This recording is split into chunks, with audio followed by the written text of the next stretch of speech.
अस्सलाम वालेकुम। आज हमारे साथ मौजूद हैं अहमद फराज, जो शायर हैं वो नहीं, ये हमारे न्यू पाकिस्तानी भाई आए हैं पाकिस्तान से, स्टूडेंट है यूनिवर्सिटी ऑफ एसेक्स में। इनके कोई क्वेश्चन थे तो मैंने कहा कि क्यों ना ये क्वेश्चन जो है ये सबके साथ शेयर किए जाएँ ताकि सबको फ़ायदा हासिल हो सके। तो अहमद ये बताएं कि आपके क्या क्या क्वेश्चन हैं ताकि हम आपको भी इसका आंसर कर सकें और जो दूसरे हमारे देखने वाले हैं उनको भी बता सकें।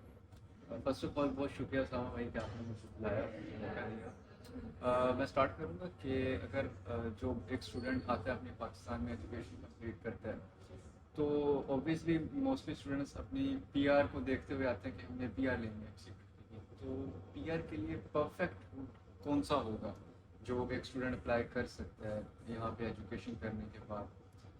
देखो, पहली बात तो ये है कि डिफरेंट रूट्स हैं जो स्टूडेंट के लिए हैं। सबसे पहला रूट हो सकता है PSW लेना है आपने। PSW लेने के लिए आपको पहले अच्छे से डिग्री कंप्लीट करनी पड़ेगी। अब ये होता है कि स्टूडेंट जब यहाँ पे आते हैं, मोस्टली जो हमारी कंट्रीज़ हैं, मेन एशियन कंट्रीज़ हैं, वो ये करते हैं कि आधी फ़ीस पाकिस्तान से दे के आते हैं, आधी उन्होंने खुद आके यहाँ पे देनी होती है। तो होता क्या है कि वो आधी फ़ीस तो हो गई, लेकिन जब दूसरी अर्न करने के लिए जो कोशिश करते हैं तो वो डिग्री को जो है वो पीछे छोड़ देते हैं, पैसे ज़्यादा कमाने के चक्कर में लग जाते हैं। होता क्या है, जब पैसे आ जाते हैं वो फीस जमा करवाते हैं, डिग्री में फ़ेल हो जाते हैं, PSW नहीं मिलता। डिग्री हो जाए नहीं हो जाए वो बात की बात है, लेकिन PSW नहीं मिलता। तो पहली बात तो यह है कि कोशिश करें कि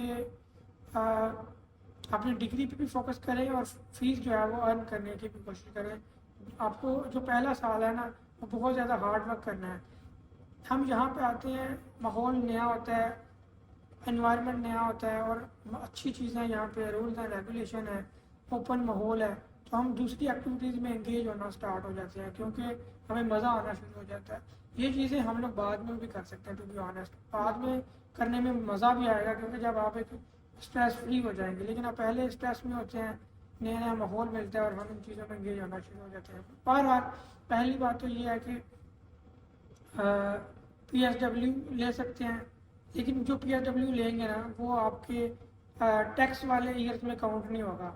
अगर आपने एज अ स्टूडेंट या किसी भी तरीके से यहाँ पे रहते हैं तो आपको मिनिमम 10 ईयर्स यहाँ पे रहना पड़ेगा, ठीक है। अदरवाइज दूसरा रूट ये होता है कि PSW ले लिया और 1 साल की डिग्री होगी, 3 साल हो गए, उसके बाद आप PhD में एडमिशन ले लें। PhD में एडमिशन लेने के बाद आपको वो जो 3 साल का PhD होगा, ठीक है, 3 और ये 3 6 हो जाएंगे, और 2 साल का या 3 साल का मेरे ख्याल में PhD के बाद मिलता है। 6 और 3 9 साल हो गए। 1 साल आप, क्योंकि जब PhD आप कर लेते हैं तो आपको ईजिली यहाँ पे स्पॉन्सर जॉब्स मिल जाती हैं क्योंकि आप इतने एजुकेटेड होते हो और आपने 6 साल 7 साल या 9 साल यहाँ पे UK में गुजारे होते हैं और आपका बहुत ज़्यादा यहाँ पे लिंक्स जो है, कॉन्टैक्ट जो है वो बिल्डअप हो जाते हैं, तो ईजीली जो है वो स्पॉन्सर जॉब भी मिल जाती है। वैसे भी 1 साल बाद जो है वो आप अपने PR के लिए अप्लाई कर सकते हैं। ठीक है। पहले आपने अनलिमिटेड जो है वो लेनी होती है, लेकिन एक कार्ड मिलता है पहले अनलिमिटेड रेजिडेंट का, और 1 साल या वो कार्ड मिल जाता है। कार्ड मिलने के बाद 1 साल का जो है वो गैप होता है, 1 साल के बाद आप पासपोर्ट के लिए अप्लाई कर सकते हो। ठीक है। अब सेकंड क्वेश्चन इसी में से है मेरा, सामा भाई, कि एक स्टूडेंट सपोज अपना मास्टर्स यहाँ से कंप्लीट कर लेता है, अब वो PhD के लिए अप्लाई करता है, तो क्या PhD की जो ट्यूशन फी है वो सेम ही उसकी कॉस्ट है, एक्सपेंस है उसका, या उसके लिए उसको और ज़्यादा मेहनत चाहिए होगी? वो और जिस तरह स्टूडेंट्स अभी पार्ट टाइम जॉब्स करके अपनी मास्टर्स की फीस बड़ी मुश्किल से पूरी कर लेते हैं, लेकिन कर लेते हैं, तो PhD के लिए उनको डबल एफर्ट करनी पड़ेगी या उसी तरह ही वो कंटिन्यू कर सकते ये बहुत ही अच्छा क्वेश्चन है। देखो, यही तो मसला है। अब जो PhD है ना, 2 तरीके हैं PhD के लिए। एक तो है फुली फंडेड, हैं? अगर आप इतने हाईली क्वालिफाइड हो कि आप अप्लाई करते हो फुली फंडेड के लिए, और आपको पता है एक यूनिवर्सिटी में हर सब्जेक्ट के अंदर 1 या 2 फंडेड की सीट्स होती हैं, बाकी जितनी भी हैं वो सेल्फ फंडेड की होती हैं। इवन यूनिवर्सिटी ऑफ एसेक्स में भी हर डिपार्टमेंट में 1 या 2 स्कॉलरशिप की सीट्स होंगी फुली फंडेड की। पार्शियल स्कॉलरशिप हर जगह मौजूद होती है, लेकिन फुली फंडेड के लिए आपको कम्पीट करना पड़ता है पूरे दूसरे स्टूडेंट के साथ और दूसरी यूनिवर्सिटीज़ के साथ कम्पीट करना पड़ता है, क्योंकि हर डिपार्टमेंट में 1 या 2 सीट होती है और वो विन करनी होती है आपने दूसरी यूनिवर्सिटीज़ के साथ कम्पीट करके। तो वो आप अगर बहुत ज़्यादा हाईली क्वालिफाइड और टैलेंटेड है फिर ही आपको मिलेगी, वरना आपको सेल्फ फंड करना पड़ेगा। और सेल्फ फंड के लिए डिफरेंट यूनिवर्सिटीज़ में डिफरेंट फीस है। वो जैसे कि यूनिवर्सिटी ऑफ एसेक्स में मेरी फील्ड है तो 20,000 पर ईयर है मास्टर्स डॉक्टरेट की या PhD की। इसमें स्कॉलरशिप इंक्लूडेड है? नहीं, स्कॉलरशिप अगर आपको पार्शियल मिलेगी भी तो वही 3,000 से 5,000 पाउंड तक मिल जाएगी। तो पर ईयर आपने देनी है, तो 3 सालों का आप ये देखेंगे अगर स्कॉलरशिप नहीं मिलती तो 60,000 पाउंड है। तो वो हमारे लिए तो बहुत ही डिफ़िकल्ट हो जाएगा कि हम 60,000 पे करें। तो इसका मेरे ख्याल में जो बेस्ट सोल्यूशन है वो यही है कि हम लोग जो है वो स्पॉन्सरशिप लेने की कोशिश करें। स्पॉन्सरशिप के क्या फ़ायदे हैं? एक तो ये फ़ायदा है कि आप जब जैसे आपको स्पॉन्सरशिप जॉब मिल गई उस दिन से आपका टैक्स काउंट होना शुरू हो जाएगा और आपको सिर्फ और सिर्फ 5 साल टैक्स पे करना है। मतलब कि आपने 10 साल वाला रूट नहीं लेना, 5 साल वाला रूट लेना है। आपने सिर्फ 5 साल जो है वो अपने यहाँ पे गुजारने हैं। 5 साल के बाद आपको अनलिमिटेड रेजिडेंट यहाँ पे रहने के लिए कार्ड मिल जाएगा। उसके 1 साल बाद आप पासपोर्ट के लिए अप्लाई कर सकते हैं। ठीक है। अब इसमें मेरा क्वेश्चन है कि एक स्टूडेंट मास्टर्स करता है अपना, उसके लिए आसान होता है स्पॉन्सरशिप लेना या इसके लिए भी आप पापड़ बेलने पड़ते हैं? नहीं, काफ़ी मेहनत करनी पड़ती है। डिपेंड करता है कि आपकी डायरेक्शन कैसी है, आप अपनी फील्ड में आपके पास एक्सपीरियंस कितना है, आपका पोर्टफोलियो कितना स्ट्रॉन्ग है। हम लोग क्या करते हैं जब यहाँ पे आते हैं तो हमारे पास कोई एक्सपीरियंस नहीं होता और जॉब्स करते हैं बहुत ज़्यादा। और मज़े की बात यह है, मैंने देखा है कि पाकिस्तान में बंदों ने इलेक्ट्रिकल इंजीनियरिंग की हुई है डिग्री और यहाँ पे आके वो अपनी फील्ड से रेलिवेंट नहीं एडमिशन लेके आते यूके में। वो आते हैं कोई भी जहाँ पे एडमिशन मिलता है ना, प्रोजेक्ट मैनेजमेंट में वट एवर, हेल्थ की किसी फील्ड में मिलता है, वो वहाँ पे लेके और कहते हैं कि हम बस यहाँ पे पहुँच जाए। और नुकसान क्या होता है कि बाद में उनको अपनी प्रोफेशनल फील्ड में स्पॉन्सरशिप नहीं मिलती है। अगर क्योंकि आपकी जो वो CV है उसमें ही आपका वो अगर वो स्ट्रॉन्ग नहीं बनेगी। तो उसके लिए सबसे पहले तो आपको ये करना चाहिए कि सेम सब्जेक्ट में एडमिशन लेना चाहिए और उसके बाद आपका एक्सपीरियंस होना चाहिए। और एक कंपनी के साथ आपने किसी कंपनी को एतमाद में लेना होता है। जब किसी आप कंपनी को एतमाद में ले लेते हैं तो आपको स्पॉन्सरशिप देती है, क्यों नहीं देती है।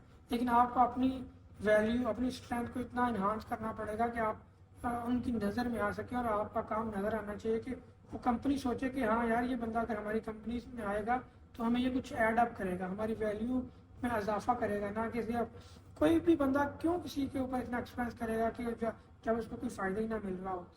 इसलिए आपको स्ट्रॉन्ग अपना जो है वो CV को करना पड़ेगा, अपने एक्सपीरियंस को करना पड़ेगा बूस्टअप। उसके बाद 5 साल के बाद आपको जो है यहाँ पे PR मिल जाती है। तो मेरे ख्याल में ये बेस्ट रूट है। और अगर किसी ने डॉक्टरेट भी करनी है तो वो साथ में जॉब करें, पार्ट टाइम के लिए PhD में अप्लाई कर दें, या जो है वो फुल टाइम भी अगर इसके अंदर इतनी एबिलिटी है कि वो पार्ट टाइम काम करने की, क्योंकि पार्ट टाइम फुल टाइम काम होता है ना वो भी अपने 40 आवर या 48 आवर मैक्सिमम करने होते हैं, जो कि वीक में अगर 12 घंटे की शिफ्ट है तो 3 दिन बनते हैं और नेक्स्ट वीक में 4 दिन बनते हैं। 2 वीक में 7 दिन और अगले 2 वीक में 7 दिन, मतलब 14 दिन आपने पूरे मंथ में फुल टाइम काम करना होता है। और बाकी के डेज हैं उनमें आप ओवर टाइम करके ज़्यादा पैसे कमा सकते हैं। और अगर आप करना चाहें तो PhD भी कर सकते हैं या डॉक्टरेट भी कर सकते हैं। और आप जब आपको स्पॉन्सरशिप मिला हुआ है 5 साल का मिला या 3 साल का जितने का भी मिला है, साथ में आप उस वहाँ से पैसे अर्न कर सकते हैं, PhD में दे सकते हैं। और कुछ यूनिवर्सिटीज़ की फ़ीस जो है वो कम भी है, 10,000 पाउंड भी है फीस, 8,000 पाउंड भी है फीस। तो वहाँ पे आप जॉब से अर्न करें, PhD में लगाएं और साथ में वो आपका PR का जो टाइम है वो भी काउंट होना शुरू हो जाएगा। आप जो है वो मसला ही होगा। और सबसे जो अच्छा यहाँ इसमें ये जो चीज़ है वो ये हो जाएगी आपकी कि आपको ना जब PhD हो जाती है ना तो आपकी सैलरी तकरीबन डबल हो जाती है। अच्छा। अगर आप एक और PhD की यहाँ पे आपको स्पॉन्सरशिप के लिए बहुत ही ज़्यादा, तकरीबन अगर आपका पहले 50% जो मार्जिन था कि आपको मिल सकती है स्पॉन्सरशिप या और लेकिन अगर आप वो ले लेते हैं तो वो आपका 98% हो जाएगा। PhD की बहुत ज़्यादा वैल्यू है, इसलिए PhD जो है ना वो जब आप साथ साथ जॉब के करते हैं, इवन दो ये टफ होता है लेकिन आप करना स्टार्ट करते हैं, आपकी हो जाती है टाइम पे, तो आपको आगे की ज़िंदगी, देखिए 3 साल है PhD के, ये 3 साल गुजार लें मुश्किल, 3 साल के बाद आपकी पूरी आगे की ज़िंदगी जो है ना उसमें एक बिगर चेंज आएगा, आपकी लाइफ में बहुत बड़ा चेंज आ जाएगा। लेकिन अगर आप 3 साल मुश्किल नहीं गुजारते हैं, PhD में नहीं जाते हैं, ठीक है, आपको स्पॉन्सरशिप जॉब भी मिल गई, आप सेटल्ड हो गए, आपको पासपोर्ट भी मिल गया, सब कुछ हो गया, लेकिन वो जो आपकी क्वालिटी ऑफ लाइफ है ना, आप उस लेवल पे नहीं जा सकते हैं। आप 50% लेवल पे रहेंगे, आपकी सैलरी सही है। कम होगी, आपकी अर्निंग कम होगी, आपका एक स्टेटस जो लाइफ स्टाइल है वो नीचे होगा।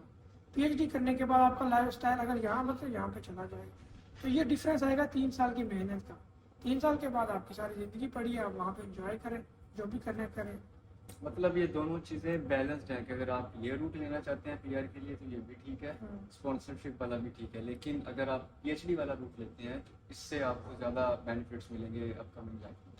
नहीं, स्पॉन्सरशिप वाला ज़्यादा बेनिफिशियल है। अच्छा। स्पॉन्सरशिप से आपको पीआर 5 साल में मिल जाएगी, पीएचडी में आपको 10 साल बाद मिलेगी।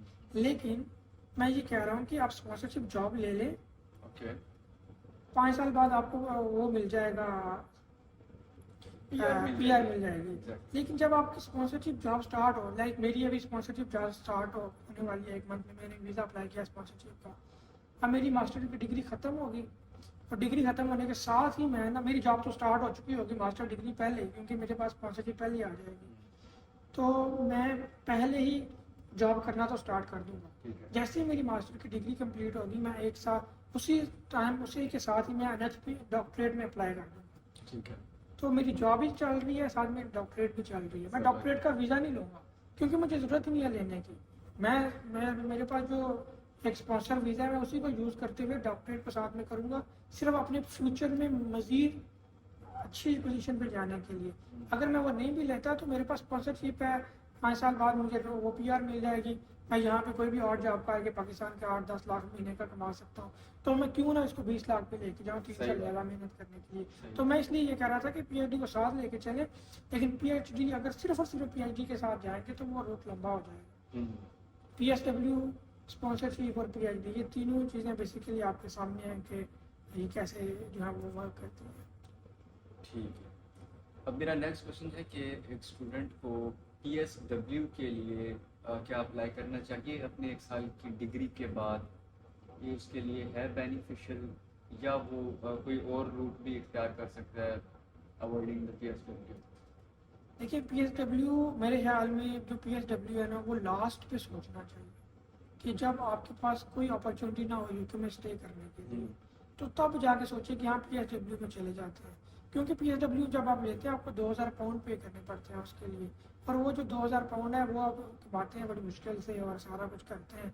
पीएसडब्ल्यू आप ले लेते हो, फिर उसमें आपको जॉब सर्च करनी पड़ती है। तो क्यों ना पहले ही अपने आप को मेंटली प्रिपेयर करो और स्पॉन्सरशिप लेने की कोशिश करो। और लेकिन यहाँ कुछ लोग शादी वाले रूट भी इस्तेमाल करते हैं, लेकिन शादी में भी आपको 5 साल मियाँ बीवी को एक साथ रहना पड़ता है पहले वो, लेकिन जब आपकी शादी होती है आपको 2 साल का या 3 साल का जायज जो है ना वो कार्ड बना के दे देते हैं। लेकिन जो पासपोर्ट मिलता है आपको वो 5 साल बाद ही मिलता है। वो चेक करते हैं आपको कि 5 साल आप इकट्ठे रह रहे हैं या नहीं रह रहे। वो सारी आपको 5 साल की हिस्ट्री चेक करते हैं। हिस्ट्री चेक करने के बाद फिर जाके आपको वो पासपोर्ट के लिए एलिजिबल करते हैं। ये नहीं है कि आपने डॉक्यूमेंट के लिए शादी की किसी से, वो जो लड़की है वो कहीं और रह रही है, आप कहीं और रह रहे हैं, और 5 साल बाद आप ये कहते हैं कि मुझे पासपोर्ट मिल जाए, तो ऐसा पासपोर्ट मिलने का कोई चांस नहीं है। ठीक है, इसलिए शादी वाला रूट भी देख लें। अगर आपकी वाकई में जो जेन्युइन मैरिज है तो फिर तो वेल एंड गुड, आप साथ रहें, पासपोर्ट भी मिल जाएगा, सब कुछ है। लेकिन अगर आप सिर्फ पीआर के लिए शादी करेंगे तो मुझे लगता है कि बहुत, मैंने ऐसा केस भी देखा कि मेरे साथ एक लड़का था, उसने पीआर के लिए शादी की, उनमें फ़ाइट हो गई और उसको कार्ड मिला पहले 5 साल का या कितने साल का, और लेकिन लड़की ने बाद में उस पर केस कर दिया कि इसने मेरे साथ डॉक्यूमेंट के लिए शादी की थी, और वो जो है वो अभी तक अदालत के केस भुगत रहा है, और लड़की जो है वो अपने मज़े में है, वो तो उसको मिलती भी नहीं है। बच्चा भी हो गया था उनका हालांकि, लेकिन वो कहती है कि इसने मेरे साथ पीआर के लिए शादी की थी, तो वो उस पर केस है, शायद आप उससे वो वापस ले लें सारा कुछ, उसका कार्ड, इवन तो उसके पास पासपोर्ट नहीं है, 5 साल का पहले कार्ड देते हैं, तो वो भी उसका ज़ाया शायद हो जाए, उसको डिफॉल्ट कर दें, वट कुछ भी हो सकता है। तो इसलिए सबसे बेस्ट सोल्यूशन तो मेरे ख्याल में स्पॉन्सरशिप का ही है, या फिर अगर आपको फ्री में फुली फंडेड पीएचडी मिल जाए तो वो तो स्पॉन्सरशिप से भी ज़्यादा अच्छा है, क्योंकि पीएचडी की तो वर्थ ही अपनी है ना। लेकिन अगर आपको फुली फंडेड मिल जाए तो बस ये, अगर कोई क्वेश्चन है तो ठीक है, नहीं तो मेरे क्वेश्चंस क्लियर हैं। हाँ। Thank you so much. चलें फिर इंशाल्लाह होती है मुलाकात। इजाज़त है, अल्लाह बहुत हाफ़िज़। शुक्रिया सर, अल्लाह हाफिज़।